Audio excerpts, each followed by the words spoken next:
Welcome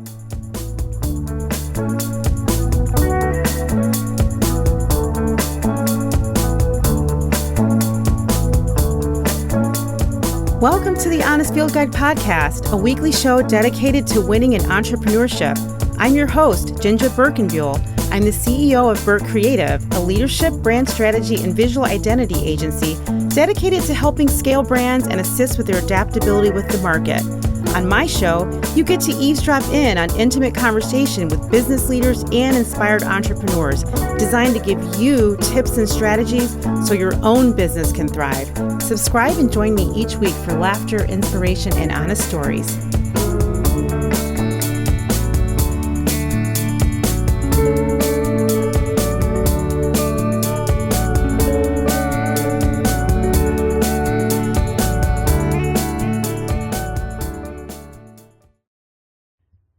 Hey everybody, welcome back to my show, the Honest Field Guide podcast. My name is JinJa Birkenbeuel, and I am so grateful that you're here.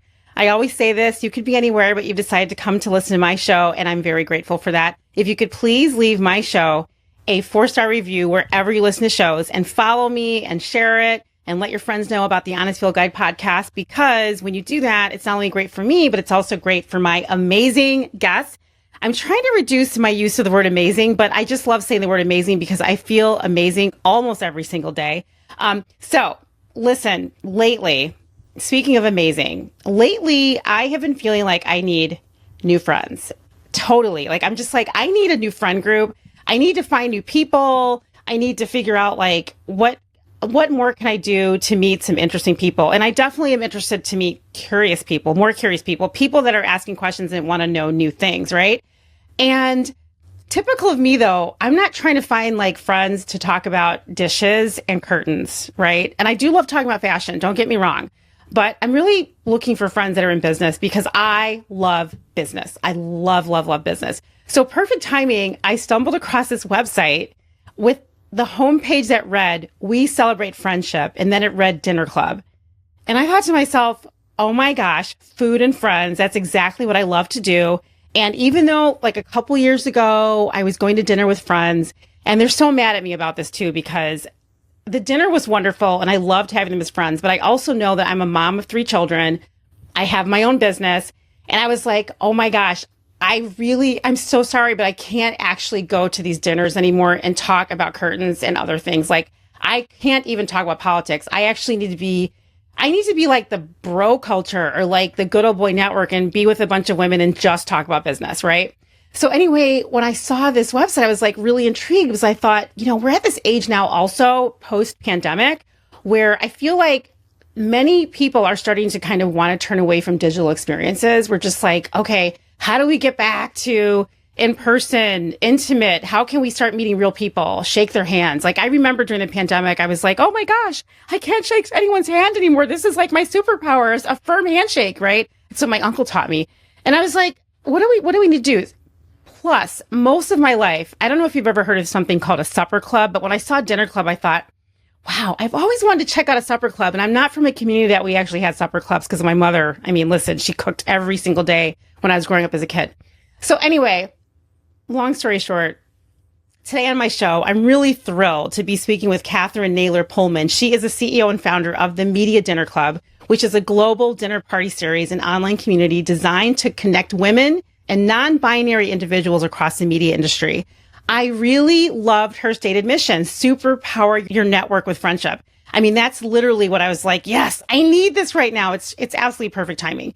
She now operates her organization in over 35 cities worldwide with 1,400 members. In addition to her work with the Media Dinner Club, Katherine is a member of the brand partnerships team at Hello Sunshine, where she facilitates collaborations between brands and high-profile properties such as Reese's Book Club and The Home Edit. I want to welcome you, Katherine. Hi, thank you for having me. So excited to be here. So I love all the things you're involved with for work. You're on the brand partnerships team at the company Reese Witherspoon founded, Hello Sunshine. And you also serve as a media advisory board for Sandy Hook Promise, right? And I want to talk about that later. You recently became founding member of Bridge Club, which is a collective of female angels bridging the $1.7 trillion funding gap. And you founded the Media Dinner Club, which we're about to dive into a bit.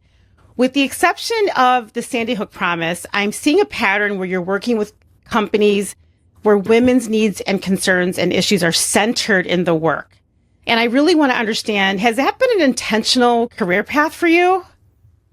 You know, you asked me that yesterday when we were chit-chatting, and it wasn't intentional, but when I look back at it, I believe in the power of girlfriends, and I always have, and I love my friends. So maybe it has been intentional, just I didn't realize it until yesterday. But I believe in the power of women. So being able to talk and work with women every day is truly just incredible.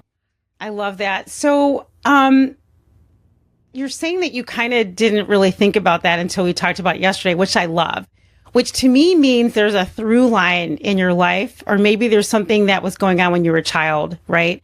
I feel like there's a social impact world in your head. Did you grow up in a family of philanthropists, or were you growing up in a church environment? Like what kind of world does that look like for you when you were little? Yeah, I've been reflecting a lot about my relationship with my mom in particular. I most definitely am a product of my mother. She is someone who always, she was the mom who was not only the Girl Scout troop leader, but she also ran her own business, and she would host the best birthday parties, and she would be involved with other community organizations. So the older I get, I'm realizing like I've always been around a very multifaceted mother who prioritized family, friends, and work. So I think that's kind of maybe been the through line throughout my life, is that we always prioritize more than just work. And by that happening, you get to flourish in multiple different areas of your life. But I'll say, both of my parents have worked my entire life, and we talk about work, at home. Not always. We have a lot of fun, but I think just they always have said, we believe in you no matter what I've put my mind to. And I think I'm appreciating that more and more now that I'm a mother myself. It's like, I believe in you. And I tell my daughter that even at 11 weeks old, I'm like, I believe in you. Yes. And congratulations, 11-week-old baby, to add to your, list of things to do. I mean, everybody, you just heard all the things that Katherine's involved with, and she's a new mom, which is absolutely tremendous. And I commend you for being able to do all these things. I want to also ask you though, you give a really huge shout out to your parents, which is beautiful. Did you know when you were really little what you were interested in doing? Because when I have conversations with doctors, for example, and even people that are in fashion, they're like, oh yeah, I always knew I wanted to be a doctor. Did you sort of have this feeling that you always wanted to help people? Because I feel like you're at a place of, bringing communities together. You're talking about how much you love working with women. Sort of what was your thinking when you were little? So I was a theater kid. I think that's really important to who I am. And I think I always wanted to tell stories. I think that was the big thing when I was younger. And I loved being in theater. And I also, what was so great about the theater community in middle school is that when you are on stage, you're building confidence, you're learning how to memorize lines, you're kind of learning how to sell something, you're selling that you're this character and not yourself. So I was able to, at a very young age, get confidence in front of an audience. That kind of led me to thinking I wanted to work in Hollywood. So all of my internships were on the production side at production companies, and then at agencies. And then my first job out of college was actually in LA at ICM in the mailroom. So if you're familiar with the mailroom, it's kind of like how you can get into the Hollywood scene, for lack of a better word. And I stumbled upon this company called Quibi. You may remember Quibi. It was founded by Jeffrey Katzenberg and Meg Whitman. And the only open role that was available at that time was going to the advertising team. So I really actually wanted to do filmmaking or becoming a talent agent or something with storytelling. And I was like, all right, well, my dad's in advertising. Let me give it a shot. So that's kind of how I pivoted into advertising. And since then, I realized that advertising is also storytelling. So I don't know if I'm more attracted to community or more attracted to creating really good environments where you're storytelling with one another. And that's kind of what happens at a dinner table, right? You're sitting there telling stories, you're exchanging advice, you're exchanging stories. So I think that maybe is where it all comes from. I love that because you said you spend a lot of time as a child all through your life at the dinner table with your parents talking about business and creativity and things like that. I think that's really wonderful. So in high school, you were also in theater. Okay, so no, in high school I became, well, in high school I got nervous. I don't know, I lost some of my confidence. I don't know what happened. I was too nervous to audition in high school, and I think high school is a really hard place, and I think I really struggled with my identity in high school. Instead, where I put my focus was in the student council, student government. So I was class president for a couple years. But yeah, I struggled with that. And I've been reflecting a lot about it recently. I'm like, why did I stop singing? Why did I stop acting? And high school is just tough. It's tough. And you have to figure out who you are. And I don't know if I had one teacher who really, really believed in me, who I always remember. And she was my lifeline, because if I didn't have her, I think I would have struggled a lot, even more. Well, I'm glad you brought her up. I mean, let's talk about that, because that was one of my questions to ask. You know, where did you have a teacher in your life? Because I love talking about teachers. Teachers are so valuable. They're so important, and they're kind of under fire right now because of AI, right? I mean, there's this whole movement to get AI tutors in the world. So what happened with that relationship? I mean, what was the spark? And is it, I mean, you said that you thank this person, you think back and you're like, wow, if it weren't for this teacher, I don't know if I'd be here today. So please tell me, what is the name of your teacher that helped you? Okay, so her name was Miss Varsity. If somewhere in the world she's listening to this, I still think of you all the time. And it was my Latin class. And Miss Varsity let me go into her lunch, or during the lunch period, and just vent to her. And she listened and she gave advice. And I was so scared of figuring out who I wanted to be and what college I wanted to go to. And I put so much pressure on myself as a kid. My parents would have to hide my textbooks to make me stop studying. I put the pressure on myself. Like, I wanted to go to an Ivy, and I didn't end up going to an Ivy, but I was like, I just put all this pressure on myself. And she was the one person who I could really feel like say I'm scared and say, I don't really know who I am as a person right now. And she just listened, and she was a safe haven, honestly. And in that room, in that classroom in particular, the Latin classes were always the smallest because it wasn't the kids taking Spanish or French. So there's about like 6 or 8 of us in our class, and it was all different types of young girls. I went to an all-girls school. And for whatever reason, everyone walked into that room and their walls went down. Like, it was just, there was no popularity or any judgment if you're an athlete, not an athlete. It was just, you had this hour block time to really be yourself. You know, when I think of the type of community we're building at the Media Dinner Club, that's what I strive to create, is an environment where you can be yourself. I feel like your whole trajectory is so far up to high school. And I do want to talk a little bit about your college experience, because you went to Wake Forest. I feel like everything you've done and seen and learned has led you to this moment. But before we talk about your college experience, because you are involved in brand partnerships, and you have been your whole career, right? I mean, I was reading about your work at Cameo, even, for example. I'm interested in, so you went to an all-girls school, which makes a big difference. So maybe you don't even have an answer to this question. When I was in high school, I was afraid of brands. I was terrified of them, and I was terrified of people that wore them, and at high school, like you said, it was horrible. I mean, it was so stressful. You had to, be in certain groups, or you were always like, who accepts me, who cares, who likes me, who doesn't like me, who thinks I'm weird or not. But for me, when I saw people that were wearing brands, I was like, I'm never going to do that. And my mom was like anti-brand. I'm kind of curious, like, when you were in high school, what was your experience with that type of thought? I love Nike logos. I love Louis Vuitton bags. Okay, so when it comes to like fashion, my mom still dresses me. Like, my mom is the fashionista. My sister is the fashionista. Like, I will walk down and they both will be like, nice outfit. And I'm like, what? I thought this was good. What's wrong with this? I think my mom bought me this shirt that I'm wearing 10 years ago when I was interviewing at a job. Like, I this love is it. the type of person I am. So I think brands intimidated me, if I'm being honest. Like, I would come home from school and be like, oh my God, everyone's wearing this Tory Burch brand. What's Tory Burch? And everyone had a long chomp bag. And I'm like, wait, what was so when it comes to fashion and brands, I feel like I've always kind of been one step behind. With that being said, I love a good marketing campaign. Like, I love to shop for someone who is not great at shopping. My husband's like, no one falls for marketing more than you. It's hilarious. You did say that on the call yesterday, that you're kind of gullible. So I love that about you. I'm so gullible when it comes to campaigns. Yeah. Like, the fact that I can shop off of Instagram with just putting my face up to Apple Pay is really something I need dangerous. To deactivate from my phone.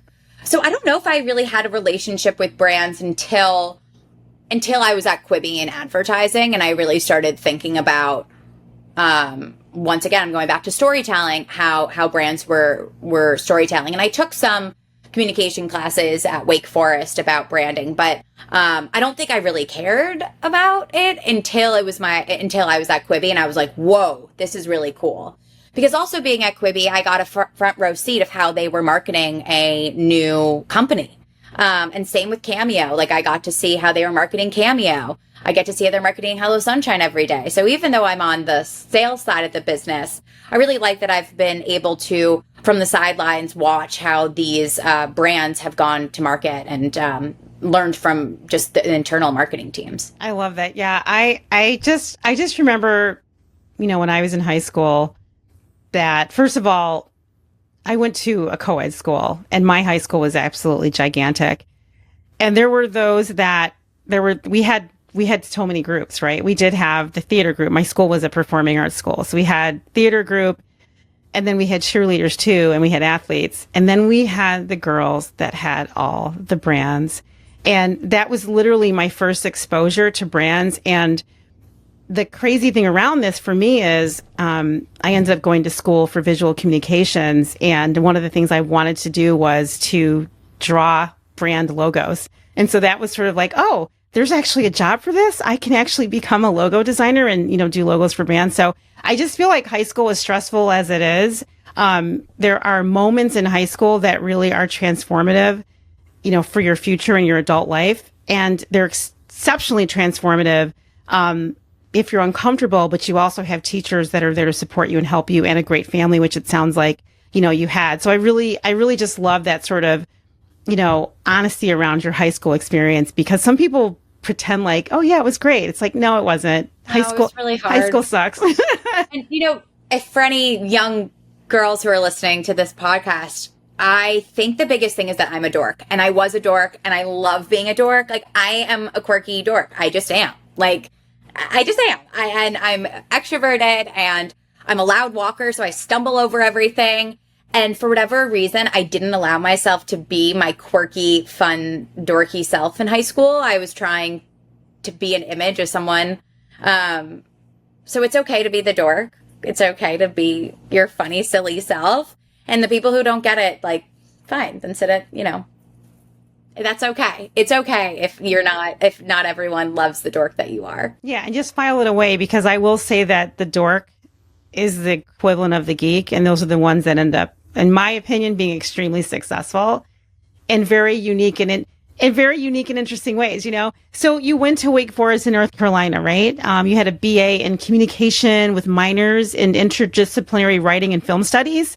So you said your father was in advertising. They probably didn't stop you or question you for that career, right? For that career pathway. I mean, they were just like, oh yeah, that sounds amazing. Because I talked to other people, and they have parents that are like, no, you have to become an accountant, No, to answer your question, my parents, like, I could have become a pilot. I could have become a face painter at the local carnival. Like, as long as I was happy, that's all my parents cared about. And I think that's really special. I love that. So when you were in college, and I struggled with this again, I feel like when I was thinking about this conversation, I was like, this woman is really passionate about friendships, and she somehow has been able to figure out how to maybe bring disparate people together and build communities, little mini modules, all over the world.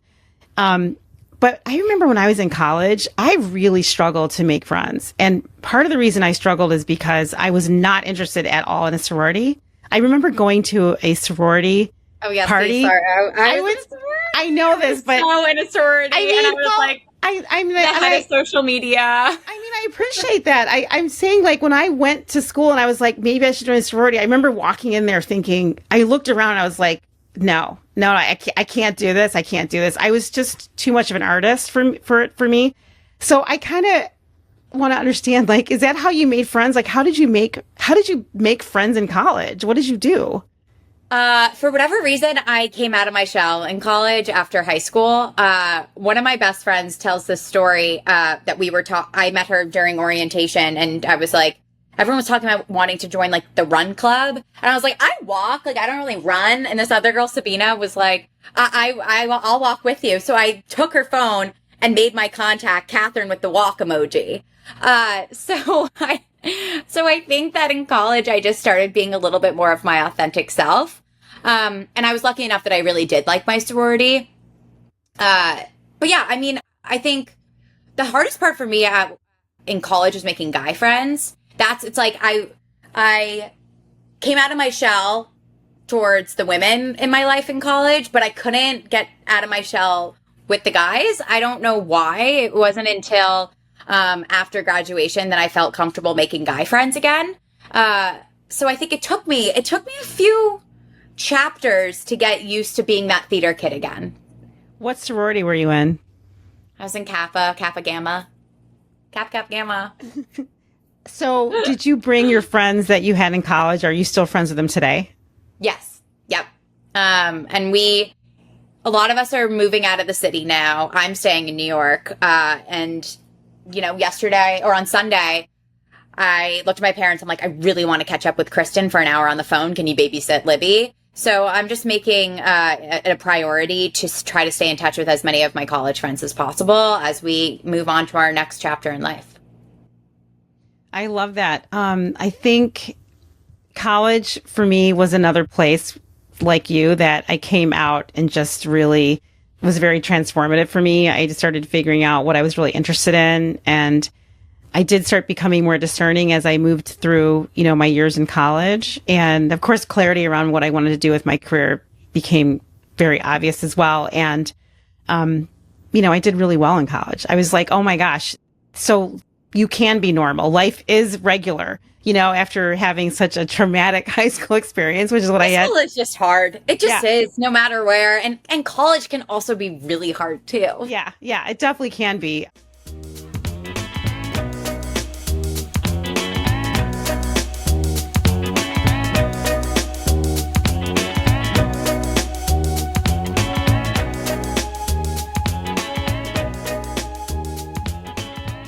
So I want to talk about networking because I feel like you have no trouble networking.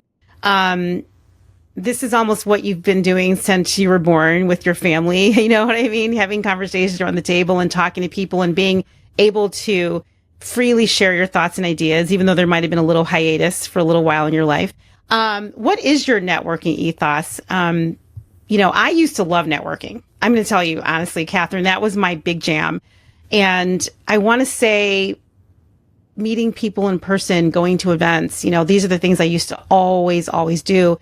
And when I put it in context of today's environment, a lot of work from home, a lot of women are not leaving, they're sort of doing their thing outside the office. And I kind of feel like for women in particular, in order for us to advance in our careers, I really do believe that we have to be in person. It's very difficult to network online and make the type of relationships that'll carry you through your career. And women and their careers are very different as we age. And I think that we have to have conversations and relationships. We have to see women in the space working and thriving. It depends on your goals, right? I mean, if you're, we are working women. We have entrepreneurial mindset. We think about building things and community. So what do you think now about the networking environment? And I am going to want to talk to you, of course, about your new club, but I don't want you to put it in that context. I really just want to understand your thoughts around networking and being in person versus not in person. I want to rebrand networking. We need a rebrand. Yes. Someone hire an agency to rebrand networking because I think networking, people think of it as something that's really heavy and something that has to be really scheduled or planned. But you can network all the time as long as you're putting yourself out there. I found out that my doorman's daughter is in marketing the other day just from being friendly. So I'm going to answer the question by saying, like, yes, I totally agree that that it should be in person. I think that's just the way that you can feel people. You can feel energy. I'm a big believer in like the energy that you bring to a table, or bring to a conversation. But I think that let's all give ourselves a little bit of grace that networking can happen everywhere. It doesn't have to be at Cannes or at CES or, at these big moments. And the big moments are great. But if you can't make it to the big moments and you just have to make one coffee happen a week, talk to your neighbor. I'm sure they know someone in marketing. I think that's a really nice way to think about it. Like, stop making it so heavy. I also think that for me, I don't like thinking about it as like work-life balance. I think that of it as like work is just part of my life. So when I go to cocktail parties, when I go to weddings, I talk about my job. And when you're talking about your job, I kind of think of it as like a check mark. It's like, okay, at that wedding, I did talk about my job. And so that might have been my networking for the week. And that's okay if that's your networking for the week. So talking about your job and making it fun to talk about your job, I think is a really easy way to make it less of a pressure cooker. So I love that you brought that up because I always talk about work and I roll through my life that way. Every interaction I have really is in some way centered in my entrepreneurial mindset and my ownership mindset. I mean, it might drive my family insane. They're like, oh, there she goes, talking again about the Media Dinner Club. And I'm like, okay. It's part of my identity, people. And I think that's part of the challenge that I have as a woman. So I have a club that I go to, and I notice when I'm in the sauna that the sauna on the women's side is very quiet. On the men's side, which I can hear through the walls, they are yapping and talking, and I know they're doing business just like they do on the golf course. So I'm always struggling with this. Women are so reticent about talking about their career. In some ways, I think some women think it's bragging. And I did write an article about this, actually, about, it's not bragging when you talk about your work. You're promoting yourself and you're networking and you're talking to people and you're learning and you're growing and you're finding and making opportunities for yourself. Don't be afraid to talk. I just think a lot of women don't think like you think. I don't know why. I don't know why. And not to plug the Media Dinner Club, but that was part of the reason I started the Media Dinner Club, because I wanted to find ways to talk about my job where the pressure was off and that other people wanted to talk the way I wanted to talk. Not to say that every member acts or talks like me. I needed an environment where I could casually talk about my job and it be accepted. Yeah, I don't know why women don't like to talk about their jobs as much, and or their dreams, or their vision, or money, or what they're trying to do. Like on mat leave, I'm like, can someone talk to me about brands, please? Can someone just ask me a question that isn't, how are you feeling? How are you doing? You look so good. I'm like, I don't care what I look like. Can you just ask me a substantial question, please? Yeah, I mean, I love that you brought that up, because I think there is a narrative around what motherhood is supposed to look like and what mothers are supposed to do and act and talk about and say. And I know for me, after the birth of my first child, when we left the hospital in the car, the first thing I did was I called a client and I said, hey, I just had a baby. By the way, we have a deadline in 3 days. Can you give me, what do you need me to do to make the deadline? I mean, and I remember my client, she was, and these are all women. This is back in the day. They were like, oh my God, JinJa, you just had a baby. What's going on? I said, well, we have to finish this project, right? We got to get this done. You have a deadline. Like, you've got stuff on the line. And it's so funny because now she remembers this. She's a mom of 2 children now. And I think it's just, I think culturally in America, women are not supposed to do that. They're not supposed to they're not supposed to really balance work and baby. It needs to be more baby, less work. And we're not really. They're also not supposed to be balancing baby and social, by the way. That's a whole other, it's a whole, like, sorry, I totally interrupted you. No, but go ahead. It's like, all of a sudden, my whole life is supposed to revolve around my child. And I adore my child, but, I mean, I'll tell you a funny story. You know, we were in the hospital and I looked at my mom after one night. I'm like, can you like drive us home? She's like, Katherine, you just gave birth. I'm like, yeah, I'm like ready to like go out, have a, like, I want to go see my friends. She's like, Katherine. So I called my sister. I'm like, okay, I need you to sneak a bottle of wine into the hospital. I just want to sit around and have a glass of wine. So here we were in the hospital room. My best friend was there, my sister, her boyfriend, my parents, and we were like having a party. And I had just given birth like 10 hours ago because I was just like, I wanted to feel like myself. I wanted to feel social. I wanted to tell the story of how I gave birth. So I feel really empowered about talking to new moms about it's okay to want to feel like yourself after birth, and it's okay to want to do something that brings you joy. And yes, my child brings me joy, but like, I love that she is coming to parties with me. I just brought her to a wedding. Like I'm bringing her as part of my life. And I think that's another thing that women really struggle with. It's, you can be multifaceted, right? In your maternity leave, life. Yeah. And for women that never had maternity leave, like me, I just literally walked out of the hospital with my husband with a baby and just went right to work.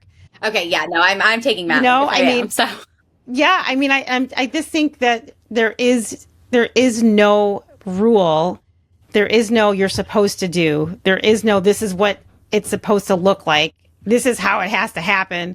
You know, this is how you have to be pregnant. Like, this is one of the struggles that many women, you know, deal with that have children. And the other piece around this is, you know, the fear of even bringing your child to your career, to let people know you have a baby. You know, when you're at a meeting, you're just like, oh, I better not say that I have a baby in the background. Let me let the baby cry.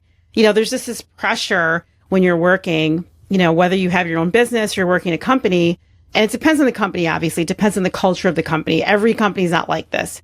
But this idea that you're not really allowed to have multiple dimensions to motherhood is really, I think, causes a lot of anxiety for a lot of women, you know, and it's just, totally. It's a real issue. I know when I had my third child, or was it my second?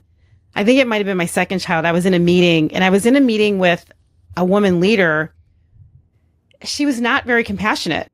You know, she was my client at the time, not for long. I remember being in that meeting for work, and I was making a presentation and my water broke. And I was in this meeting, and I thought, you know what, this is not the time that I can actually let them know that my water broke.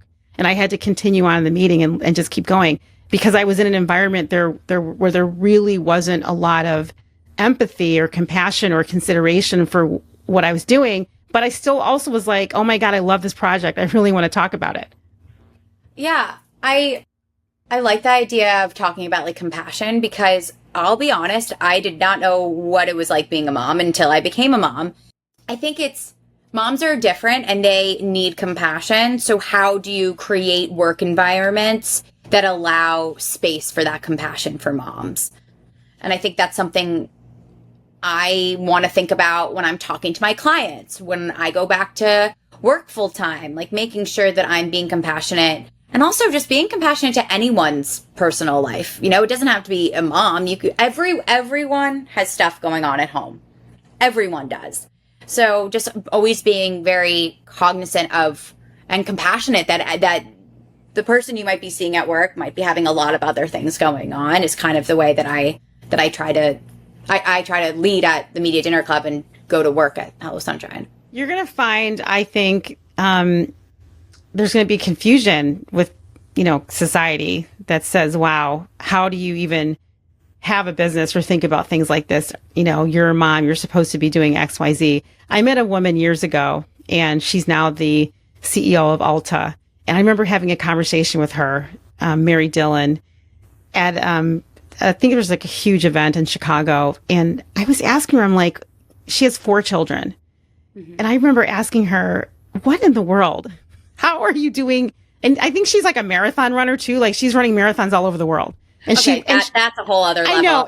I know. Go girl. And girl. And she looked great. And she was super like tight, articulate, smart, organized. And I said, how do you do this? And she said, you know what? My husband stays home. I have a stay-at-home dad. That's the reason. And I thought to myself, man, a stay-at-home husband, a stay-at-home dad. You know, if I had that, I would be a millionaire. I swear, because when I'm telling you, Katherine, I look at my counterparts that are men that have children. They are so farther ahead in their careers than I am. And I will never get there. I can't. I will not get it for a multitude of reasons. And I respected her for being so honest and forthcoming about her situation. Like, look, I'm not going to lie. I would never be able to do this if I didn't have someone staying home to take care of my children. And I remember her telling me, he is such a great dad. He's way better of a dad than I ever could have been. Oh, wow. Yeah. That's really special that she shared that with you. I agree. It was really amazing. And, you know, she's big time. You know what I mean?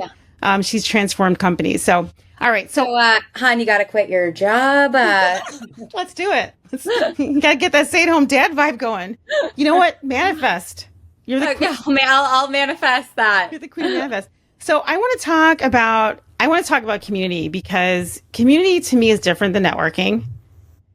I agree. Okay. So why do you agree? And my second follow-up to that is, can you build community without celebrity? So, I was thinking about this differently. When you asked me the question, I immediately said in my head, I go, you network to build a community. And that's the whole reason to network. It's so that you have a community that you can go to. Community as in, building communities around a brand or a publisher or a lifestyle brand. I think you can totally do it without a celebrity, but I think you need to always have a very clear mission and values of the company in order, like the celebrity in the room has to be your mission statement then. Interesting. I love how you thought I was asking the question. I was actually thinking about just almost individually, not necessarily as a brand, because I feel like when I look at the influencers out there in the world, or I do look at sort of small independent brands, I feel like they struggle unless they have the sponsorship or the, golden touch of someone that's extremely connected or celebrity. And I think a lot of entrepreneurs and small business owners really struggle with this. That's one of the reasons why I thought Cameo was so cool, right? Because, you could use them as a tool to help bring attention to your brand. But I wonder, is it possible to even really build a huge, huge community without some kind of well-known, famous, interaction? I hope so, because that's what I'm trying to do at the Media Dinner Club. Talk about that. I recently, about like 6 months ago, I looked at my leadership team and I was like, okay, we have our values that all the leadership members have to adhere by and all of our members have to adhere by. But I was like, we have to have guidelines internally so that we don't boil the ocean. Like we can't do everything that we want to do. So I'm like, okay, we got to come up with internal guidelines to help make sure that we stay on task. And, when I built those, I thought, okay, what do I want the Media Dinner Club to be? I want the Media Dinner Club to be a friend. So I started personifying the Media Dinner Club as a friend. And what does a friend do? A friend brings you joy. A friend, you typically, you start a relationship because you have a shared experience. A friend, you practice reciprocity. You give tools to one another. And a friend shows up consistently. So those are actually our 4 internal guidelines, because I want the Media Dinner Club to be the friend that you can always rely on. So maybe it is that our celebrity is the person that is the Media Dinner Club. And I hope that it becomes big enough that people know it like a friend that they can rely on. Friendship. You use that word so much. I love girlfriends. I love friends. Well, okay. And it's a good thing. I'm telling you, like, I love it. It's what's interesting to me about your organization is it's 100% unique to me because of the emphasis on friendship. I've never, ever heard the word friendship in the context of networking. like never, right? And I feel like, but I think for men, it is part of networking, friendship, you know? I And so, agree with that. yeah. So I want you to talk more about this word friendship, right? What it means to you. And you started talking a little bit about how you were integrating it into the, you know, the media dinner club and how it was part of your values. Talk more about this friendship. Yeah. So growing up, my mom, and she says it at every, dinner we have, friends are the family you get to choose. So friendship has always just been a really big part of my life. I feel like I've been co-parented by all my parents' friends. So I think just starting with that, like I really value friendship. And the reason that we decided to make our mission at the Media Dinner Club to be supercharge your network with friendship is friends want to help each other out. And that's really what's happening when you're networking, and you're more willing to help a friend out than you are to help out a stranger.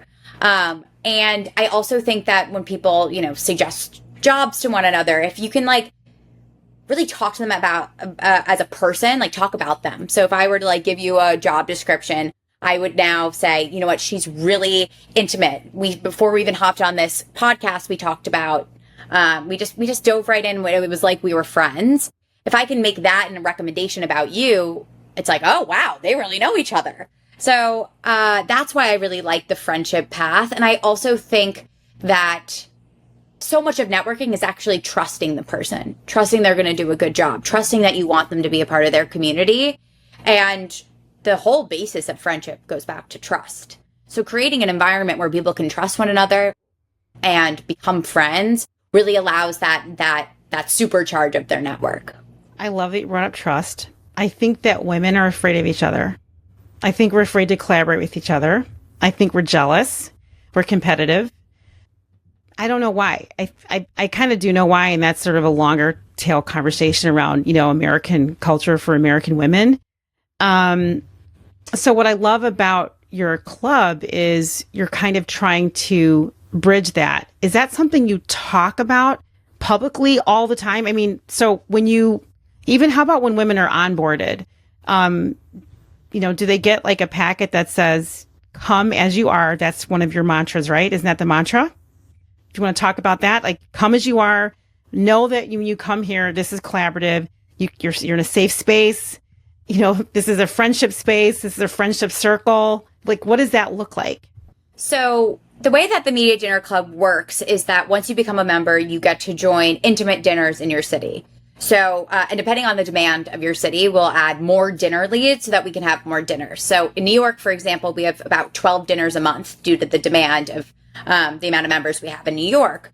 So you sign up for the dinner, and the dinner can be anywhere from 6 to 12 people. And the dinner host is trained to start off with our guidelines.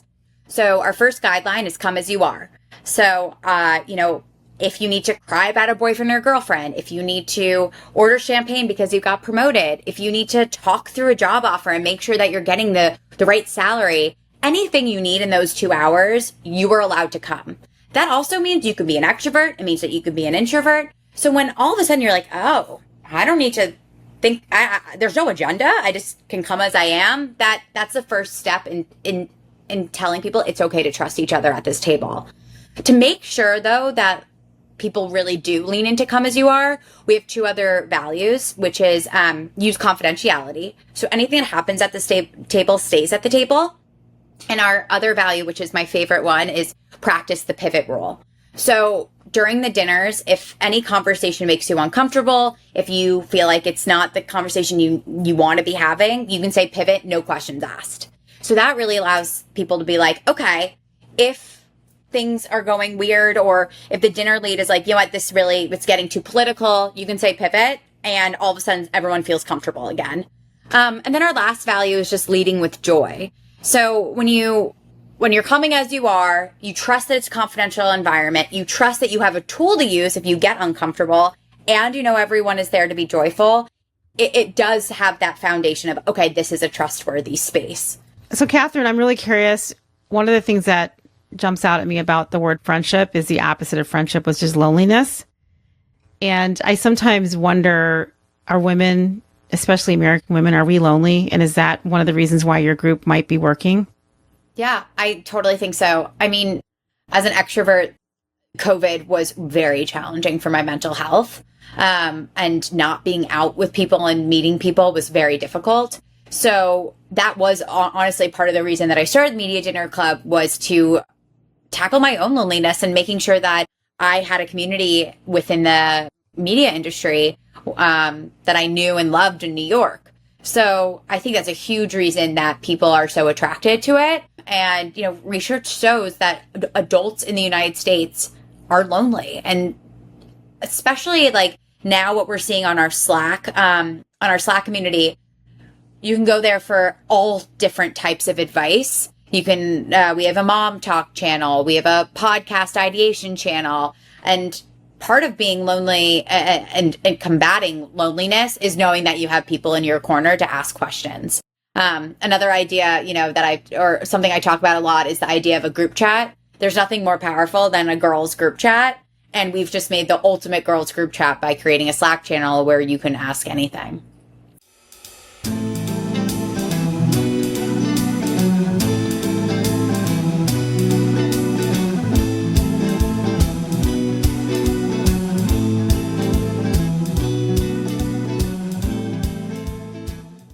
What is your ultimate goal with the dinner club? And I want to put that in the context of the people that are signing up. Like, what do you? I ask myself that every day. What are they? What are they? When a woman joins, what do you want to happen? What do you want to happen for them after they've become a member? For example, so I went to an event at the Merchandise Mart in Chicago a while ago, and there's a woman who started an organization that's based on Texas Hold'em. And so she brings people to the table and they play poker.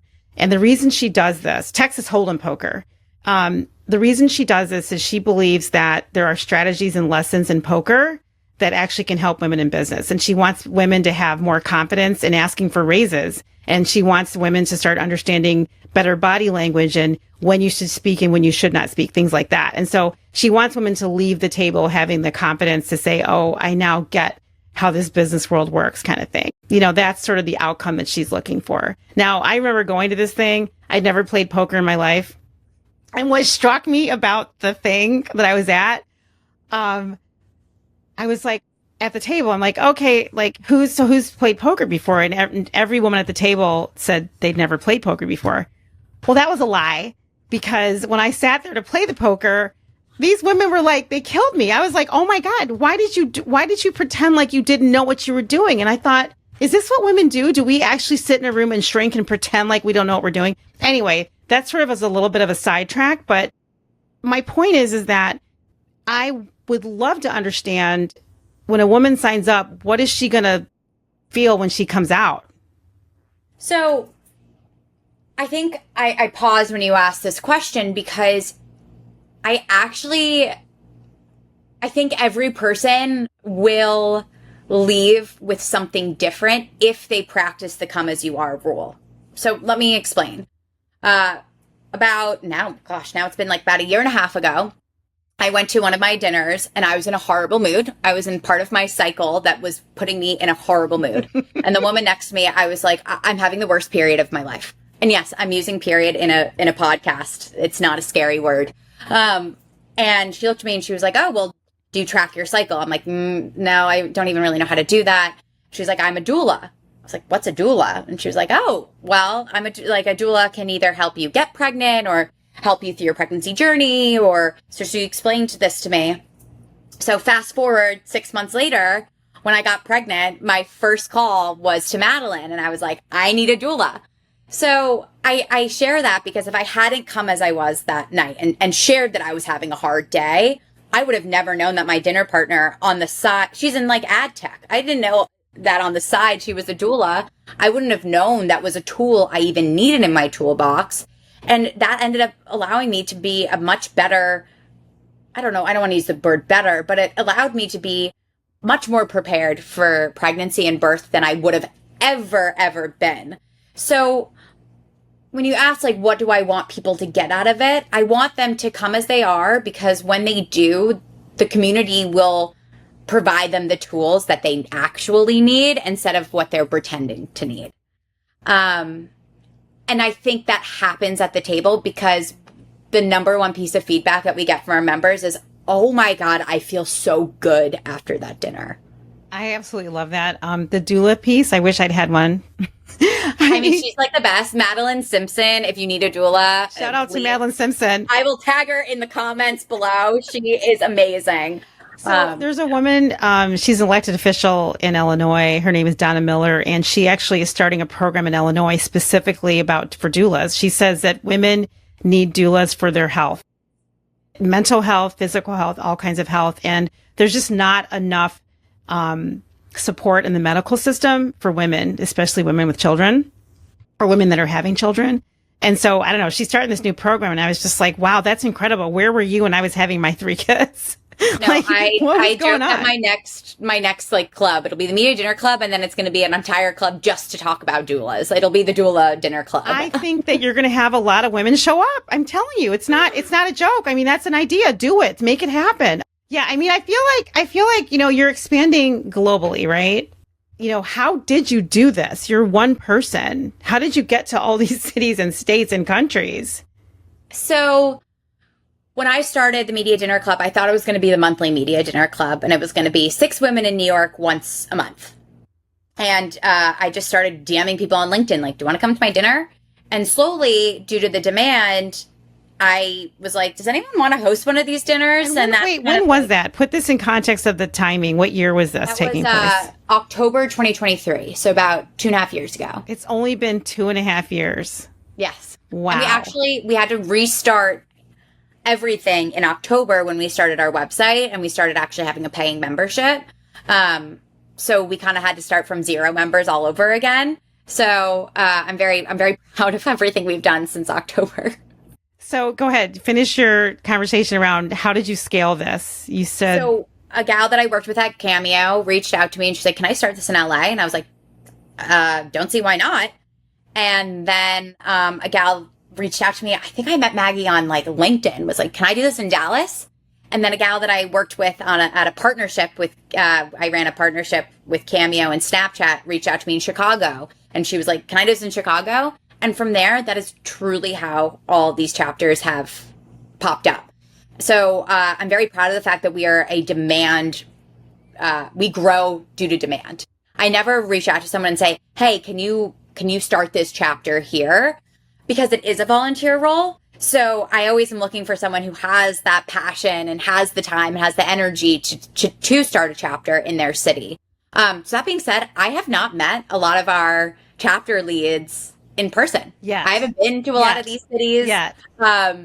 And I'm trusting these women by meeting them over Zoom. We are having our very first leadership retreat in New York for all 90 volunteers in October, which I'm so excited about, to meet all these amazing women in person. But there's most definitely, like, it goes back to trust. I've just had to trust that these women are going to hit the ground running. And also, if they don't, that's also okay too. If your chapter only ends up having 5 to 10 members, I see that as being as successful as the chapters that have 400 members.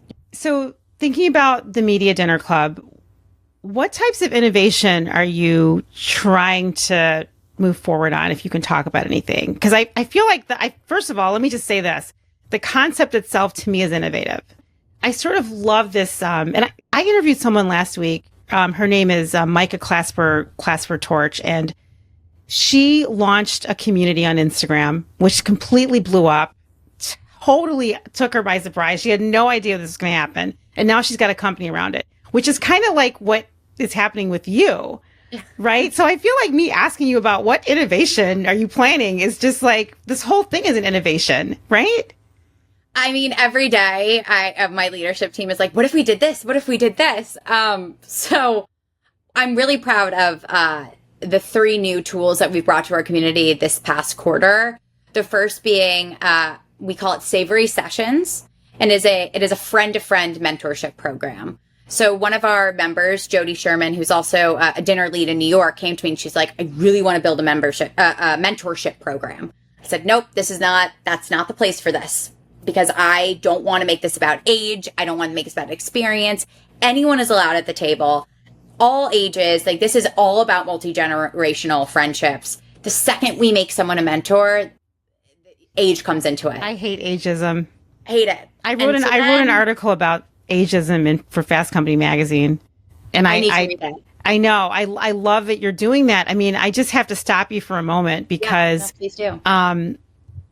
You're right.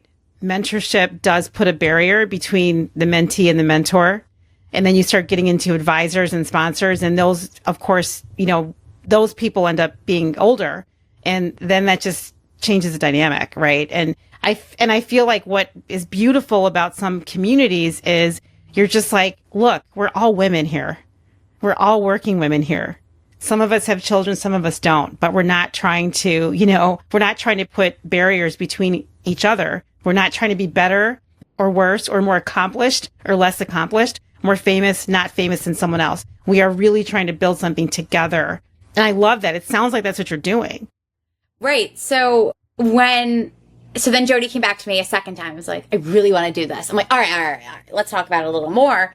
So what we've actually decided to do is create a friend-to-friend mentorship program. So it isn't about age, isn't about your title. It's all topic-based. So we just ran our beta program. It's doing incredibly well, where people signed up, and they signed up by what they wanted to learn about and what they could educate people on. So, and what we're finding is that because it's friend-to-friend, the mentor has become the mentee, and the mentee becomes the mentor, and it's much more of an exchange of goods than just one person receiving. So I'm really proud of that, and I think this idea of friend-to-friend mentorship will continue in the Media Dinner Club for a long time. So that's one way we're innovating. What about the word collaboration or collaborators instead of mentoring? Oh, friend-to-friend collaboration. Just a thought, because, like earlier we talked about how much we hated the word networking. We also hate the concept of working women. It's so played out and stale. Yeah. Just thinking about the whole idea of friendship being very different and very unusual and really special for this group. Just a thought, mentoring, there's no way around the word mentoring. It's automatically, there's an older person that has way more experience helping a younger person, which is, like I said, we talked about this earlier. Women have to have this type of relationship if they're planning on having a long career. There's no way to do this as a woman. I'm sorry. There's no such thing as women pulling themselves up by their bootstraps. Women don't and can't do that in America. We don't have financial independence. We don't have self-determination. We can't. I love the concept. I mean, mentoring is important, but, it's also a trigger. Should we come up with 3 new words that they will add to the dictionary? I think we should. I think we should. I'll dream up something. So what are the other 2 things you were talking about? 3 a.m. feeding the baby tonight. I know, right? What are the other 2 things you were talking about? We are doing an entire event slate that is a little bit different. So we are going to have field trips. So those are hikes, yoga classes, more casual gatherings. And then we're also going to have sponsored events. But I think what is really the innovative part of it is that the dinners will never be sponsored. And that's on purpose, because I want everyone's first moment at the Media Dinner Club to be that moment where you can use confidentiality, you can come as you are, you can create that safe space. And not to say that brands can't practice those values, but I really want people to feel like they can be themselves at the dinner table. So our dinners will always not be sponsored, but we are introducing field trips, which also are not sponsored, but then having this third category of our sponsored events. So we're calling it the full menu of events, and you get to come in and kind of decide as the chapter lead what you would like to bring to your chapter. And then I would just say that our Slack channel is a new tool that we're really, really proud of and excited about. We're seeing that 73% of the Slacks that are sent out on our Slack group are actually peer-to-peer Slacks, not even the ones happening in groups, which I think really shows that people are connecting and then having those individual conversations, which is the whole point, right? You want to get to the point where you feel like, oh, okay, I have a relationship with this person one-on-one. What gap do you see in the market that is telling you, and I know I know you're getting a lot of inbound, a lot of women are signing up. That makes complete sense. It's an amazing group. I mean, I actually signed up myself, full disclosure. But what is the gap that you saw, whether you saw it in your life, your friend's life, your grandma's life. I mean, where did you see this thing? Because I feel like you're like, I want to do all this, and I want to know why. I think I just like people. I've always been a connector. I think that's just part of who I am. I've always been the person to connect people. There was this one story of I didn't get an internship, and then it was like 5 a.m. in the airport, and I saw this guy with a logo of the company I'd applied for. So I walked right up to him and told him, like, I didn't get this internship, but I really want it. And my parents and sister are sitting there rolling their eyes like, oh, there she goes, making connections at 5 a.m. at Newark Airport. So I think the why is that there's something just in me that likes it. But as far as like the white space that I saw was that a lot of networking takes your battery away. And I wanted to create a place where you could network and it recharged your battery. I mean, you have a community of women that are helping you build it, which I think is a big deal. And I love that they're everyday women volunteering. I don't know if you're familiar with that organization. Oh my goodness, I can't think of what it's called. It was called Just Pink or Pink. And it was a woman in Chicago that she had, I can't remember what type of cancer she had, but she started a community, which then, of course, went global. And it really was women that were getting together to, help educate other women. I think it might have been ovarian cancer. And I just love this. I'm a businesswoman. I love any aspect of any group that is trying to help other women in business be successful. My passion and vision has always been, what can I do, whether I am working directly with a woman who's working inside of a corporation, whether I help a woman with my nonprofit organization, Journey of Gratitude, whether I have women like you on my podcast, how can I help expose a broader community of women and men too, to the thought of financial independence, self-determination? How can I help other women see the confidence of a woman like you to say, you know what, I can do this. I can make this happen. I can dream big. I can think about and talk about women in business. I can talk about the fact that I am under extraordinary stress, just had a baby, but I still want to work. You know what I mean?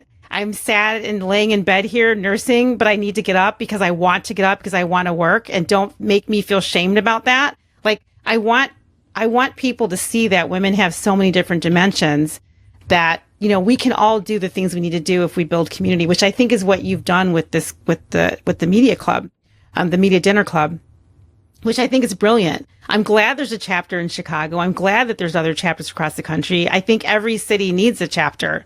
Every single city needs to have this. No, I mean, there are so many women. I mean, we're in all these disparate groups, Katherine. We're trying to cobble together things to make sure that we keep our lives going the way that we need them to go, because we have incredible responsibility as women. Whether you're a mother or not, people are so reliant on us, our thoughts, our bodies, our ideas, our labor, lots of labor. And so women need other women to sort of help all of us get through this. And this isn't like a pity party. I'm not saying please help feel sorry for us. I'm just saying this is the reality of it. So having a space where you can actually literally go and, as like you said, come as you are, not be judged, to be able to raise your hand and say, I don't really want to talk about that. I want to talk about this. Or how about we listen to this story? I just love that. Yeah. Like I'm actually going to a media dinner club dinner tomorrow night in Red Bank in New Jersey, because I'm down at the Jersey Shore, because I am feeling like I'm getting a little worried about how I'm going to go back to work. Like that's real. Like Totally I'm normal. like, okay, I have daycare, but do I need a babysitter at night? Like all of a sudden I'm starting to dream about going back to work. And I'm like, all right, I need to vent to this. I need to vent to some women about this, because I can't talk about it with anyone right now. I don't want to talk about it with my family. I want to talk about it with a group of strangers who get it. So I'm driving an hour tomorrow to just have that moment. So but they're not strangers though. They're not total strangers though. Sorry. They're not really, because they're strangers in the context of that I've never met them. Right. But in the context of the media dinner club, which is a warm, welcoming, open arm place, right? Yeah. No, I could go to the dinner on Thursday night and there's a chance that I cry. There's a chance that I laugh till I cry. Like, And that's the really beautiful part about it, is that even as the founder, I need it too. Like I need it. It's the friend I can always rely on. So I want to ask you about Sandy Hook Promise, Yes, to pivot a little bit to it. This is something a little bit different. Can you share your involvement with Sandy Hook Promise and talk a little bit about Sandy Hook Promise? Yeah. So, for those who aren't familiar, Sandy Hook Promise was started by the parents of who lost their children during the Sandy Hook shooting. And what is so amazing about the organization is that it's not about taking away your Second Amendment right. This is not about politics. This is a very positive, healthy way to deal with gun violence in the United States. So they're primarily focused on the Know the Signs program. So what they do is they go into schools and they teach kids on how to know the signs if they see one of their classmates who may harm others or harm themselves. And it's truly amazing what they've done. And they have all these resources that they bring into these schools. They have a hotline that you can call that's empowering the children to know when something's not good in their environment. And they have, I don't want to misquote them, but you can go on their website. They've saved the lives of so many children. Like there's like 18 school shootings that would have happened if it weren't for Sandy Hook Promise. So I really believe in it. And it's really a no-brainer, right? Like if it's not political, if it's not about, like this is just about saving kids' lives. Everyone should get on board with this. So anyway, Kevin Wassong, he is the head of, and I hope I just pronounced his last name right. Kevin, don't be mad at me. I'm so bad at pronouncing last names. It's just a thing. So maybe I'm just going to say, a friend of mine, Kevin, who I've got to know through the industry over the years, he started this idea of the Media Advisory Board. And essentially the Media Advisory Board helps brands either donate ad space or publishers donate ad space to run the advertising of the Sandy Hook Promise. So, for example, if for whatever reason a CPG company had a supply chain issue and they had to pull advertising for that product, instead of just pulling the creative, we're asking them to start running Sandy Hook Promise ads instead. Another example would be if you're a publisher and you have extra ad space at the end of your quarter, you can, instead of just letting the ads go blank or running maybe your own marketing ads, instead we ask them to run the Sandy Hook Promise ads. I was kind of tapped by Kevin to start thinking about the next generation, and as of now a parent myself, of making sure the next generation continues to build the Media Advisory Board and just know that this is even a resource. Like if every media plan at an agency, when they are told to pull ads for a day, said, well, can we have Sandy Hook Promise ads running? That would be such a great way to get more eyeballs on that creative. So I've had to take a couple months back from actually being super participative on the board just because I was pregnant and on mat leave, but I'm really excited to hit the ground running with the board when I'm back. Yeah, that was a tragedy, and I love that you're contributing your, expertise to that organization, because someone's got to do it. And yeah. I don't even know how you have all the time of the day. Like, I don't even know. I mean, you just had a baby. You have like a 11-week-old baby. So, bravo. And I know this is almost a cliche, but it's no joke when you have a new baby and you're an entrepreneur. There's no joke. And when you have that entrepreneurial bug, it's just, everything turns into a mission statement. Oh my gosh. Someone needlepoint that on a pillow for me. Honestly, it's like that kid's birthday party is going to be, oh my God, I'm in this mom group chat with some moms from down the Jersey Shore. And one of the moms is organizing a photo shoot for all of us so that everyone gets like their 10-minute slot to get their family picture. And she's like, yeah, clearly I needed a project on mat leave. Like, it's just so funny when you still need that, your brain never stops. We're not like everybody. I'm sorry, but we're not like, entrepreneurs are not like everybody else. We are very, very, very different. Our minds do not think the same way at all. Every day I'm like, okay, I'm going to start this podcast about doulas. I'm going to do this and this and this. And it's like, All right, I just got to take a nap. Okay. I'm telling you, and it gets better. I mean, it absolutely gets better. Well, this has been a great conversation. I've got some rapid fire questions that'll kind of be a little easier than what we've been talking about. And I want to ask you some things. This actually should be pretty easy for you. What is your desert island book that you would take with you?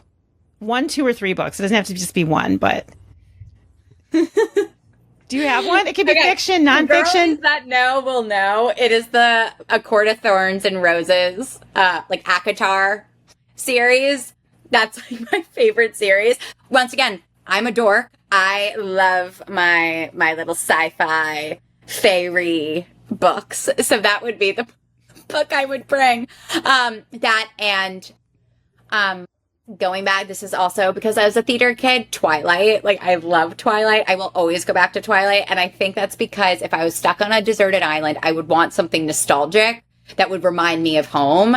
And whenever I read Twilight, I think about my like childhood home and reading it for the first time. I love the idea of nostalgia. I mean, I also wrote an article about nostalgia that it could be a double-edged sword. It could be something beautiful, but it also could be triggering. Ooh. But I also love the idea that if you're on a desert island and you're stranded, you definitely want to have happy memories. And so you want things to remind you of, like, I need to somehow get home.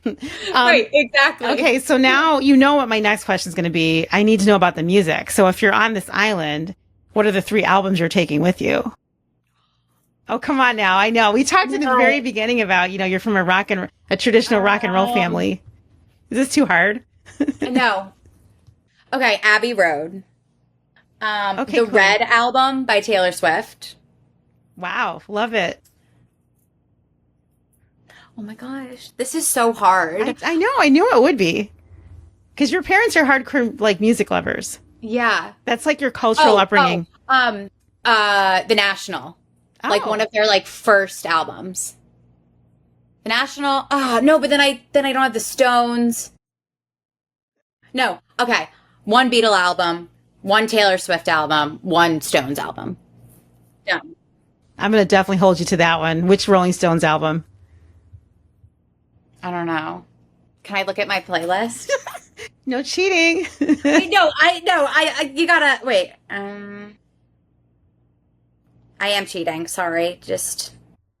The Stones are great. Because you talk about longevity and vision and consistency. I mean, who can do this? Who can do this but them, truly, right? Truly. Okay, wait. What about Let It Bleed? Oh, wow. Well, so now that you're bringing out your playlist is public. How do people find it? Oh, God. Okay, so my best playlist is called Dancing in the Living Room. And my username is Kaynay, KAY_NAY 11. You're going to see some weird things on my Spotify, though, because I also like punk rock. Like, I'm obsessed with Youngblood right now. He just has an album that came out. Machine Gun Kelly I could listen to all day.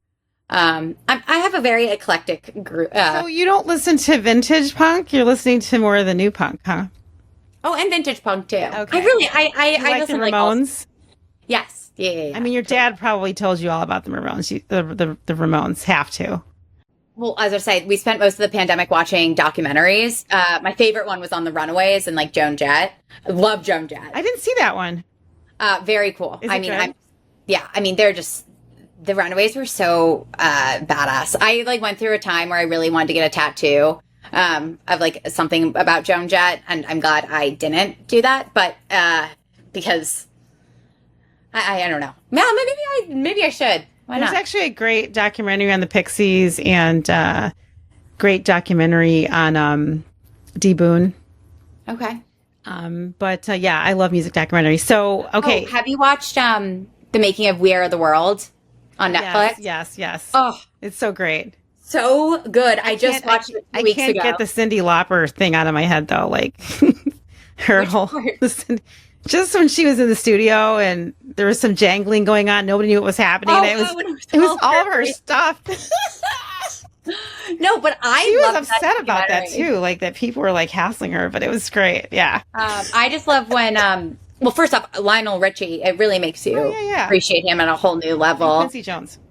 Yeah. I mean, it was, but like, I really liked that documentary. Or like when Stevie Wonder was like trying to teach Bob Dylan how to sing like Bob Dylan. It's like, wow, what a great piece in time to be in that room. It was beautifully filmed too.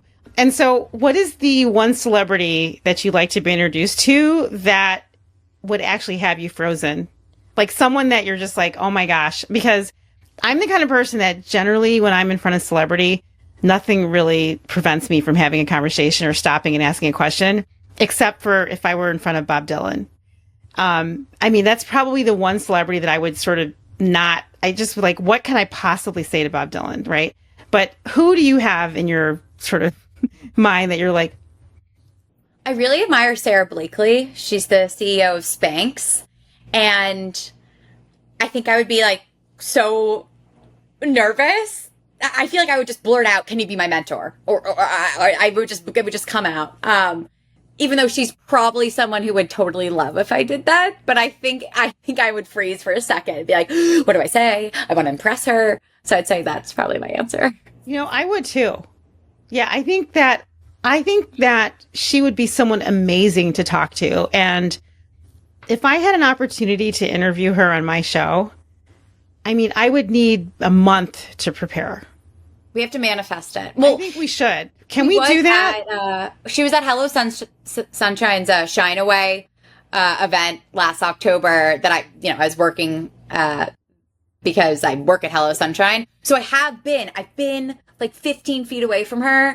I just couldn't be the person who's like, "Hey, can I talk to you while you're at a can't do event?" that. But I remember when I was working for Juliana Richardson, the History Makers, and I volunteered to help with the Berry Gordy event. And there was a rule: never fraternize with a talent when you're working, you know? So I understand that. But I would definitely love to talk to her because she inspires so many women and entrepreneurial women and so many business people in general. She's got so much knowledge that she hasn't even, I think, shared with the world yet. And speaking of manifesting, can you please give me a strategy on how I can manifest? I mean, you brought up the word manifest. I'm like, okay, how do I manifest Sarah Blakey to come on my show? I'm a big believer in manifesting, but I also think manifesting goes hand in hand with working really hard. How does manifesting, what does that mean? Working hand in hand with working hard? I don't even what do you mean? I always thought manifesting was just like a mantra. You like have an idea, you have a dream, you keep saying it, you keep wanting it, you write it down. I mean, I think it's consistency, but I don't know how that's working hard. Like for me, it's just going pedal to the metal. Like if you want something done, go pedal to the metal, put all of your energy behind it. That's what I think of when I think of manifesting. And making sure that you have all the tools in your toolbox to make it happen. And speaking of manifesting, when I reached out to you on LinkedIn, because I was so curious when I joined the club and I read about you, I was like, oh my God, this woman is really amazing. And I reached out and I said, hey, I'd love to talk to you about, your new organization. And you said, this is perfect, because I said I wanted to be on a podcast before I turned 30. Yep. And you manifested that. Yes. Somehow, but I've been working hard. And I think that, everybody that's listening needs to really hear this, that you have to speak what you want into existence. And I feel like many women are afraid to not only speak to each other, they're not only afraid to speak at work, speak at home, speak up for what they need. You definitely have to speak. You've got to ask questions. You have to ask for things. You have to ask. You have to ask for things. You have to. And women have trouble asking. Mm-hmm. What does my mom say? Oh, if you don't ask, you don't get. If you can't ask for it, then there's no way you're going to get it. But if you ask, the worst thing that happens is that you get a no, or that the tool's not there. Using your resources, I think, is something they teach you, like even in elementary school. Like, use your resources. Go to the after school program if you need tutoring. But it's just as important in your adult life. And that's also why, for the Media Dinner Club, it's only $15 a month to join, because I really wanted to make it an accessible resource for as many women as possible. Yeah. And I think one of the things that needs to be added to sort of the here's what we need to do once you join the club is never be afraid to ask for what you need. It has to be part of it. It's got to be part of it, you know? Like our another value could be, ask for what you need. Ask for what you need. Exactly. Because women have shame around asking for help. I'm writing it down. Yeah. Women have shame asking for help. And I think that the way that we can be more successful in our careers, our lives, with our relationships, everything is that we have to not feel shame for asking. Katherine, this has been an amazing conversation. I've loved it. I've loved it. I've loved it. Fun. So great. So glad we did the week before my birthday, like we said. It's great. It's so fantastic. I want to thank all the listeners for joining me today on the Honest Field Guide podcast. Thank you for listening to Katherine's journey. She has an amazing organization called the Media Dinner Club. You can see it all over social media, Instagram, LinkedIn. You can find Katherine Naylor Pullman on LinkedIn. That's her best channel. And again, thanks for joining, and we'll see you next time. Having me. So fun. Thank you. Bye. Bye. The Honest Field Guide is produced by the team at Birk Creative, where brand and multi-channel strategies are designed to help you get attention, grow, scale, and keep up with the pace of change. The music on the podcast is written and performed by Utah Carroll. You can find their songs everywhere online to buy or stream. The opinions expressed on the Honest Field Guide are solely those of the hosts and guests.